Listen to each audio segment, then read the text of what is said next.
Hey, brilliant people. So with the shutdown with the COVID-19 and most people, or many people at least, going into self-isolation, of course, one of the things that we need to do to keep ourselves healthy is to exercise. However, I've been told by a number of my clients that they've been finding it really hard to buy like hand weights online. So and of course, exercising at home with some hand weights is a lot easier. So I'm going to show you how to make some hand weights out of an old pair of socks. So this is a pair of, these socks, they're old airport socks or airline socks. So they're really good.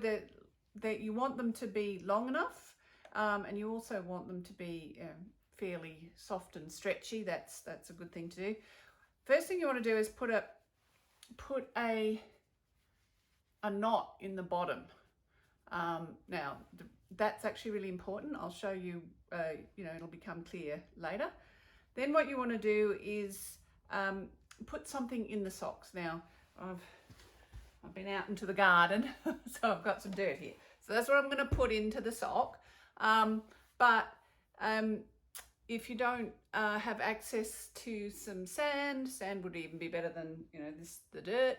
If you don't have access to sand or dirt, you can use anything around the home, preferably something that's got some weight to it, but some, so whether you've got some decorative pebbles you might have around the place, or even a whole lot of marbles, that would work. Anything that actually has got some weight to it, and that will fit in the sock. So I'm just putting sand into the sock.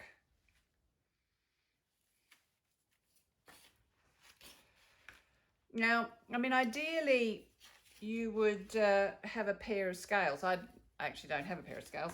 I don't have a pair of either kitchen scales or bathroom scales, actually.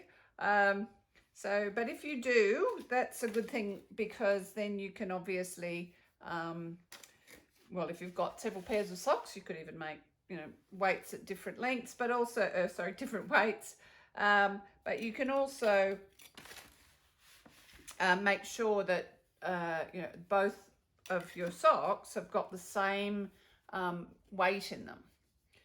So once you've got some in there, you want to sort of get it to move down to the bottom, is because that part of the sock you're going to use to tie it on with.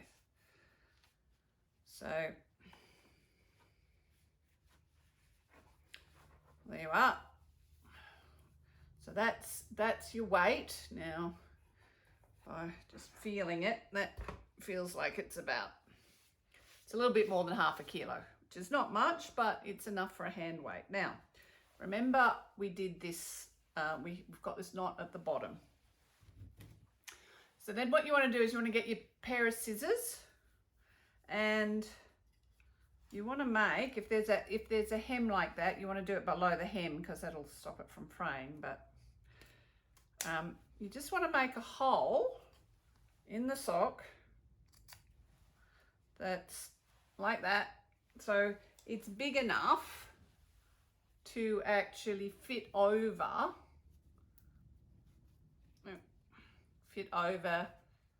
your knot. Okay, so then that's your little hand weight. And now obviously they don't look as glamorous as some hand weights you can buy that are ready made and that fit probably better with a length of Velcro and stuff, but it will actually get you through. That is a good enough weight to do some of your exercises. Of course, so when you have a pair of them, so that's one I made earlier, you can do a few different things with them. All right, so once you've got your loop there, you can put it on your hand. Obviously, here's one I made earlier, so you can use them for your exercises.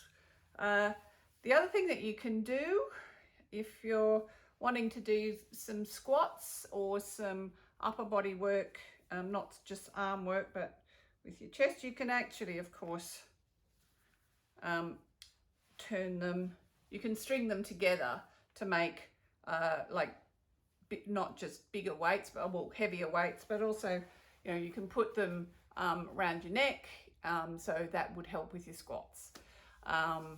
So yes, so you can use these to put around your ankles, you can use them around your arms. So yeah, they are a little bit, they tend to shed a little bit of sand. So obviously, but if you use marbles or something like that, then they wouldn't. So there you are.